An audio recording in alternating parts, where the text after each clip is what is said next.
Hello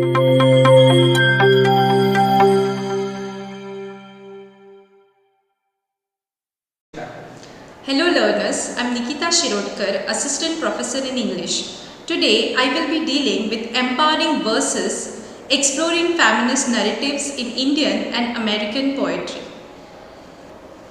Today, feminism is increasingly focusing on a broader range of perspectives, including people oppressed by gender norms like women, non-binary and transgender persons. Now, where did all this begin? The initiation of this progression can be attributed to the feminist movement. Feminism basically deals with the equality between men and women. In earlier times, women were suppressed by men in every sphere of life, and somewhere there was a need to break this age-old tradition, and there was a need to give recognition to women which they deserve. We have different types of feminism like liberal feminism, radical feminism, conservative feminism, eco-feminism, black feminism and many more. When various forms of feminism exist, discerning the specific type under discussion can pose a challenge. So this movement is classified in 4 different ways. So here we have 4 waves of feminism. The first wave of feminism which emerged in 19th and early 20th century. The main focus was on winning the right to vote for women. Second wave of feminism which was emerged in 1960s and 1970s. The main focus was social and personal life. Third wave of feminism which emerged in 1990s which was influenced by postmodernism and developed the notion of intersectional feminism. The fourth wave of feminism started in 2012 and the main focus is on exposing sexual harassment of women through the use of social media. So in this session, I will be addressing the concepts and developments associated with the first and second wave of feminism. Now, feminism was about the social, political and economic equality, and it advocates for the rights and equality of women. Over the years, feminism has evolved through different waves, each characterized by its specific goals, challenges and focus as mentioned above. So the first wave started with the work Vindication of the Rights of Women. This work is by Mary Wollstonecraft, which was published in 1792. Wollstonecraft was an English writer, philosopher and advocate of women's rights during Enlightenment era.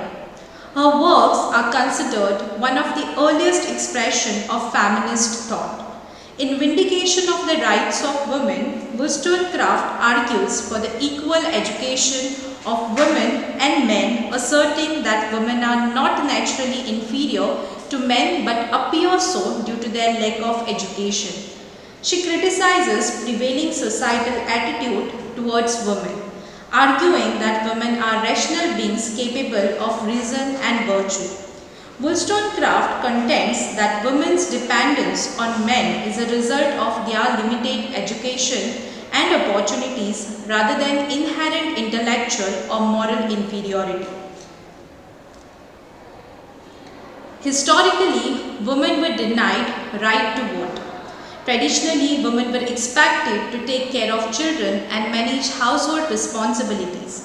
The first wave of feminism was prominently focusing on the voting rights and property rights of the women, especially in the countries like America and United Kingdom and New Zealand.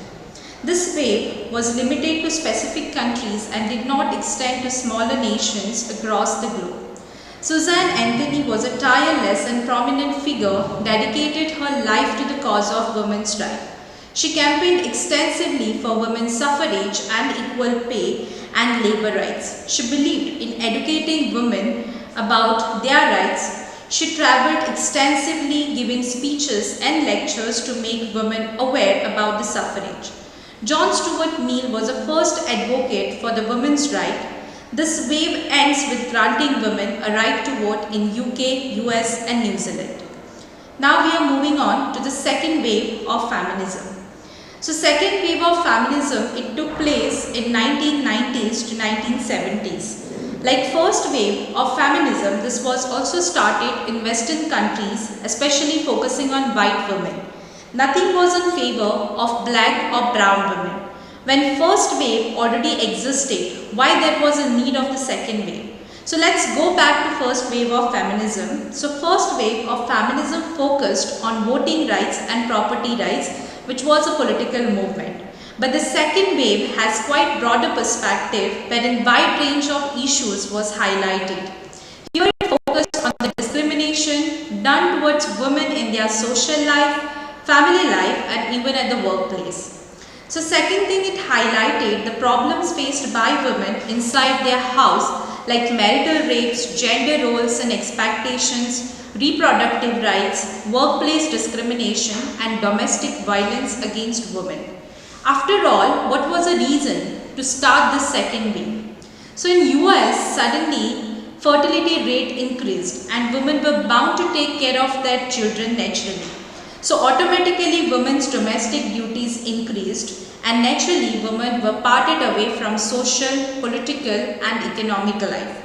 In 1960s, new contraceptive medicine was available in the market, empowering women to make informed choices about pregnancy by determining their ability to conceive.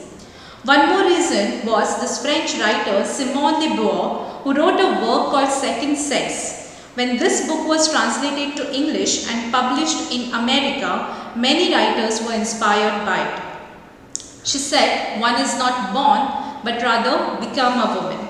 After getting inspired by the work Second Sex, Betty Friedan wrote a work, The Feminine Mystique, which was a spark to ignite the flame of second wave of feminism. In this wave, we have two types of feminists, radical feminist and liberal feminist. So radical feminists were the critic to the patriarchy, and they said that we should go back to roots and find out where the problem lies in the patriarchal society.